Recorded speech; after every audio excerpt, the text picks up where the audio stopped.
Welcome back to Colton Screencasts. I'm your host, Mr. Dollins.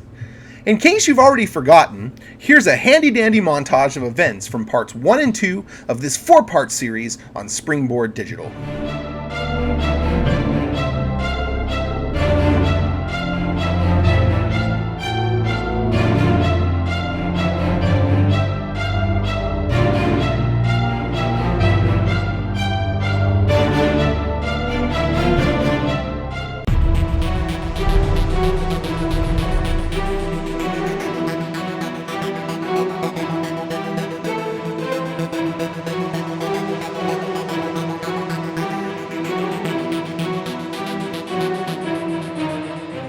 Wow, what a journey, right?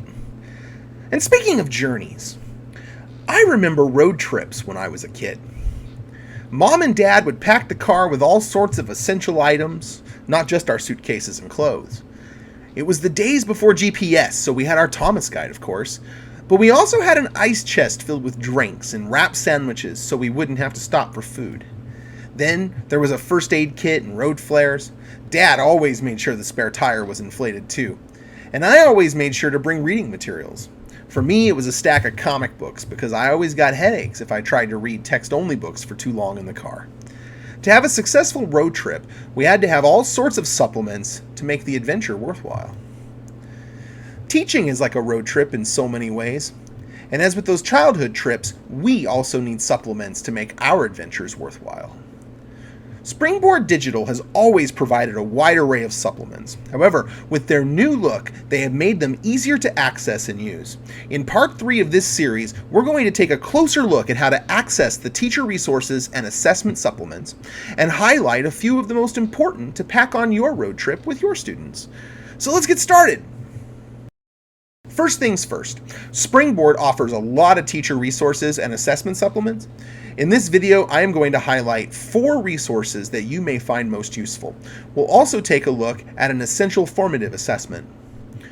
When you log into SpringBoard Digital, always make sure you select the class you want to use from the class pull-down and the textbook you want from the materials pull-down. This is always important because the supplements provided change depending on which class and/or text you have selected. In the previous version of SpringBoard, all the resources were tossed into one location with a filter control, but here you get the materials directly related to the grade level textbook with which you are currently working. It's a lot more thoughtful now, and means less clicking to access the resources you need. Once you've selected your class and textbook, you will see the program module bar right here, above the ebook button. Even when you are in the ebook like this, the program module bar will follow you.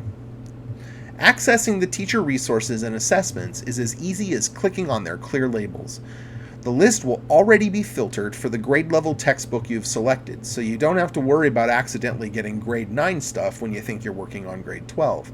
Access is really this easy. So let's focus on 4 of the most useful teacher resources. Number 1, the Flexible Novel Unit. This year, we are required to provide alternative texts in our syllabi for approved novels that have been previously challenged within our district. While determining a suitable alternate text is difficult, it is even more difficult to ensure your lesson plans for that text are of similar rigor, quality, and pace to the core text.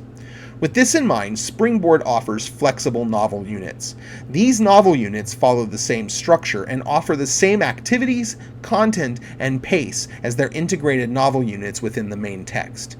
So, if you're teaching Things Fall Apart and a parent would prefer their child not to read this novel, you could still use the same instructional sequence for an alternate text like Cry the Beloved Country. These units ensure that any student using an alternative novel would not be left out of class discussions and participation. Number 2, graphic organizers. It seems that whenever I ask most teachers what they like best about SpringBoard, they seldom mention its pacing, recursive structure, or even its embedded assessments. For most, the highlight is the graphic organizers. The teacher resources have available PDFs for all graphic organizers used throughout the program. If you combine these with a program like Adobe Acrobat, you can create editable PDFs that you can share with students on Google Classroom. You can also take screenshots of these graphic organizers and insert them into Google Slides or Google Drawings, then add properly placed text boxes so students can engage digitally with them.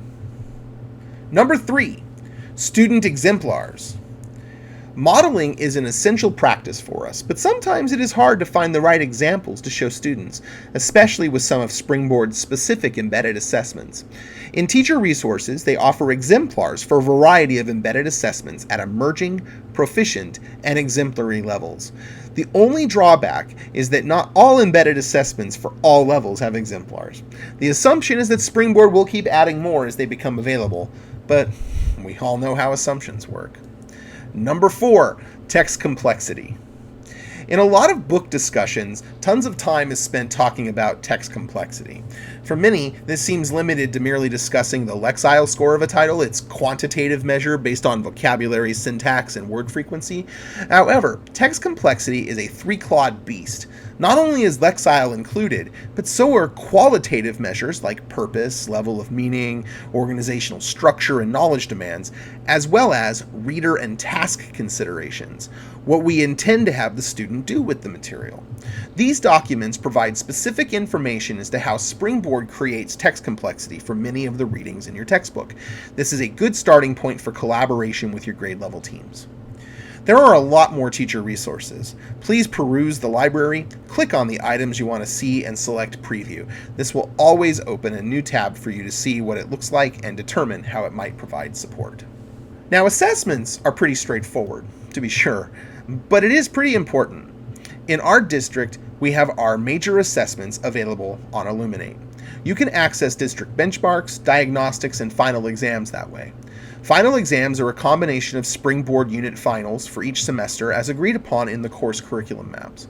But if you are looking for other assessment opportunities that are aligned to the SpringBoard curriculum, this resource tab has even more to offer. The most useful formative assessments are SpringBoard's short cycle quizzes. Throughout each unit, short cycle assessments are good checkpoints to see how students are progressing in terms of understanding the taught standards. All short cycle assessments are in Illuminate right now for you to access and give to your students in order to generate reports. These could prove to be helpful tools for grade level teams looking for common checkpoints throughout their agreed upon instructional cycle. If you're interested in using the short cycle assessments and want to know more, just reach out to your site TOA for more details. And thus ends part 3. Hopefully some of these tools look ready to pack for your student road trip. Thank you for watching this video.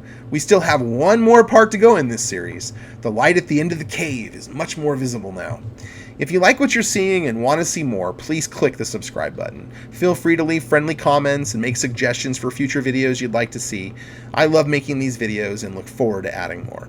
Your support makes all that possible. Okay, now that I'm done being totally sincere, I'll see you next time on Colton Screencasts.